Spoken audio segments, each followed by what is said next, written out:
I'm very glad to be with you today. I was held up by the rain, but it must have been meant for me to be here because I got here in time for the march. And that's the best part. Now, the young lady that introduced me, she was being kind when she said I was here in the 1980s. I actually graduated in 1978. The first time I was here was 1971, but I left in 71.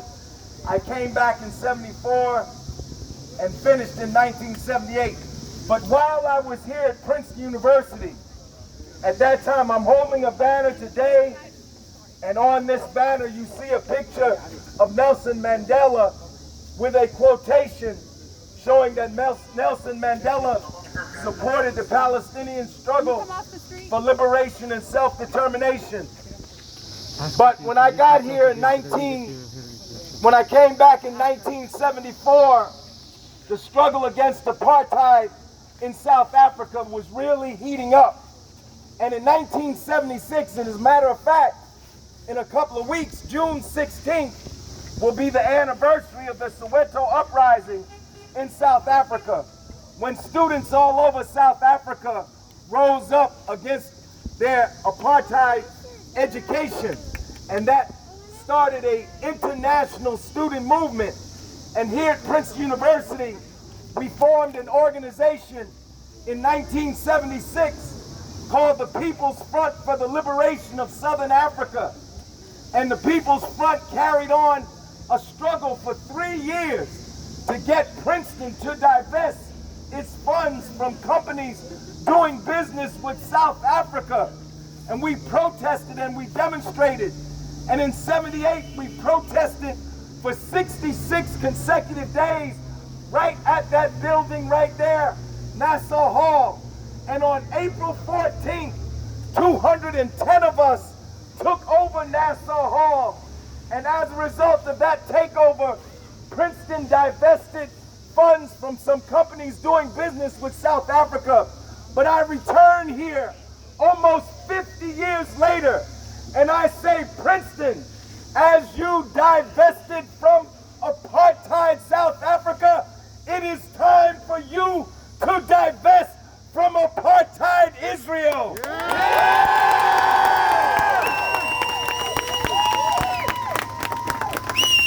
I'm here today to express my solidarity with the Palestinian people and my outrage at the attack and bombing of Palestine more recently.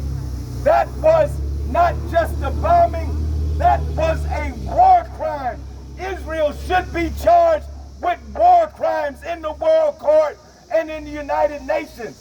Now I'm here to say today, President Biden, your foreign policy is wrong. You are on the side of the oppressor.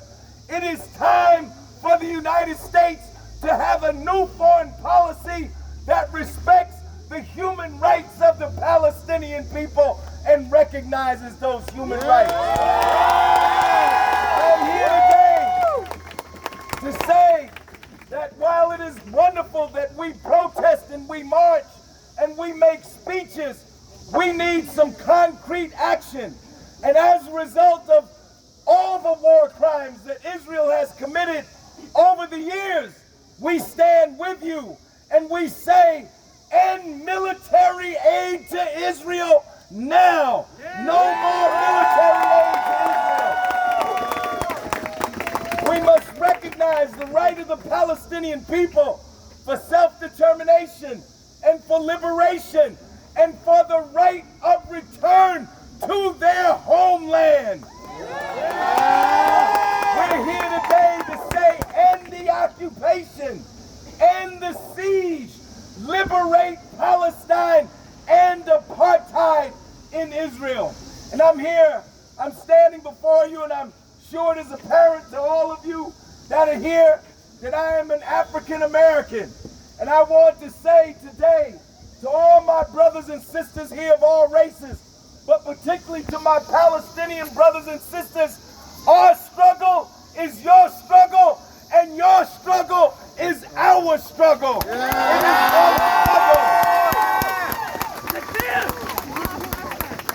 Brothers and sisters, I'm not going to talk too long, but I just want to say that my connection to this issue goes back 50 years when I was a high school student at Arts High School in Newark in 1971.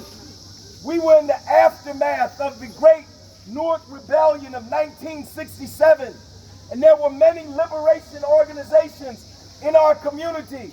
There was the Black Panther Party and the Committee for a Unified Newark that was led by the current mayor's father. And at that time, I had friends in high school, even in 1971, who I'll name the Henry Darling was one of my classmates. And one day Henry came to school with a keffiyeh on. And I said, Henry, what is that? And he began to explain to me because he was a member of the Black Panther Party. And in the 60s and 70s, the Black Panther Party supported the Palestinian struggle for liberation. In 1972, I was the youngest delegate to the National Black Political Convention in Gary, Indiana. When you go home, look it up. It was one of the most significant events in contemporary black history. I was an elected delegate to Gary. I was only 18 years old, but the political agenda of Gary had a plank in it. It wasn't a big plank, it wasn't a long plank, it wasn't a big statement.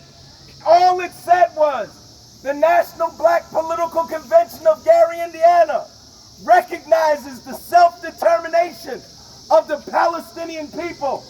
And at that time, that was very controversial. It's not controversial today, but then it was controversial.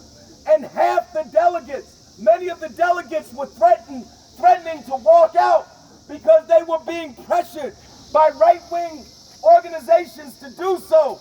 But I want to let you know that at 18 in 1972, as a delegate to the National Black Political Convention, I stood up and voted for the plank that said self-determination for the Palestinian people.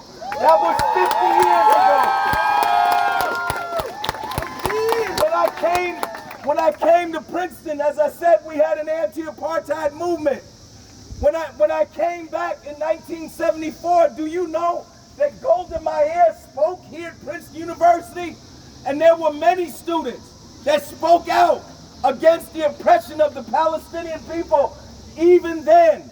And then in 1977, we invited Stokely Carmichael to speak at the Third World Center at Princeton University.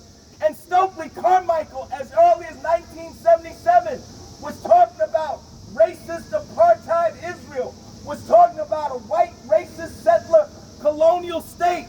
Even then, people were saying these things. And then we had the anti-apartheid movement. And do you know what we learned during the anti-apartheid movement? That one of the biggest supporters of apartheid, besides being Ronald Reagan, it was the racist Zionist government of Israel. Israel was giving nuclear technology to the racist apartheid regime at that time. Israel was training security forces for South Africa in their struggle against the liberation organizations. And I tell you, one of the proudest days of my life was when Nelson Mandela was on television with Ted Koppel, and they tried to scare Nelson Mandela into shying away from the Palestinian people. And he told them, your enemies are not necessarily our enemies. We support the struggle of the Palestinian people. Yeah. That's what Nelson Mandela said. I remember after Nelson Mandela was liberated, when Bishop Desmond Tutu, of all people, Bishop Desmond Tutu said Israel was a racist apartheid state. So we're here today, brothers and sisters. We're together. I'm here to express my solidarity to you. And I say to all people of all races, red, black, white, yellow, brown, all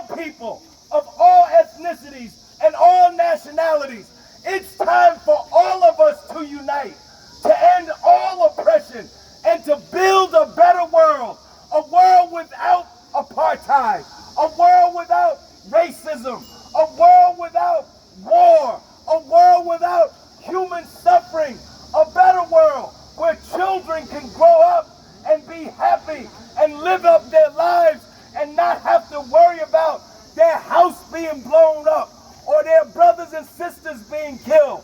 We can build that world. Let us build that movement to transform this country and transform the world.